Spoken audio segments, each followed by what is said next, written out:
I'm a little nervous. This is only my second time doing this. Hi, So my piece is about the ways in which our bodies age and break down at very inopportune times. And we may not have control of that, but we may find some humor in it. It was the Pride Parade in Seattle, and I was dressed as my youthful, spry alter ego, Super Dyke.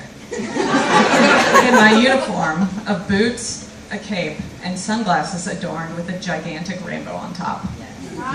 The costume prompted a steady flow of parents asking if they could take a picture of their kid sitting on my knee. I felt sort of like gay Santa. After hours of kneeling and running around in shoes, definitely not fit for a superhero, I sprained my ankle.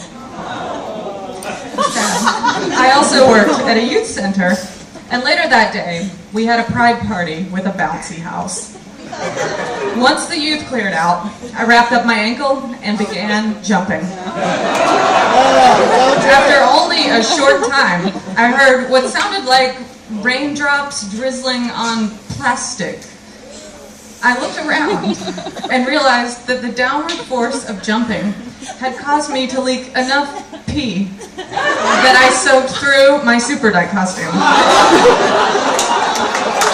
I jumped again as I started to panic and looked down just in time to see myself fully urinate in a stream on the bounce house floor. I was 28 years old. I had just wet my pants in a bouncy house at my job.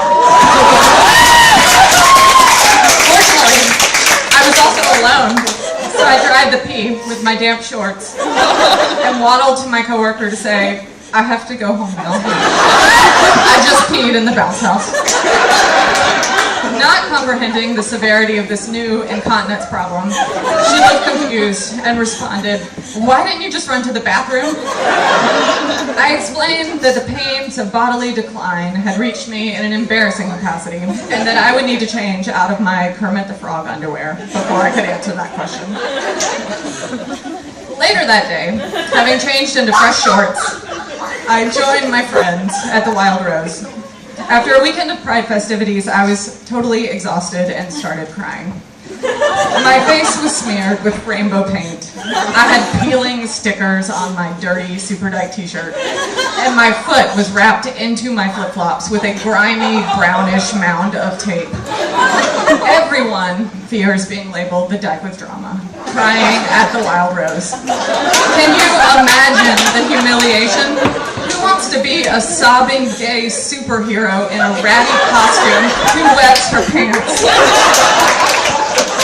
Since this incident, I've made some changes to prevent pee disasters.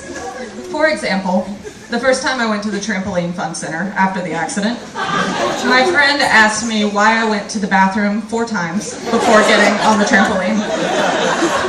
Also, I usually intentionally dehydrate myself for 24 hours before flying on an airplane for fear of being stuck in a window seat and peeing on my seatmates in a desperate scramble to get out in time.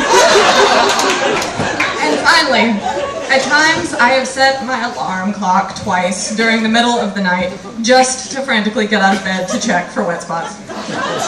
And I never, ever go near a bouncy house. Thank you.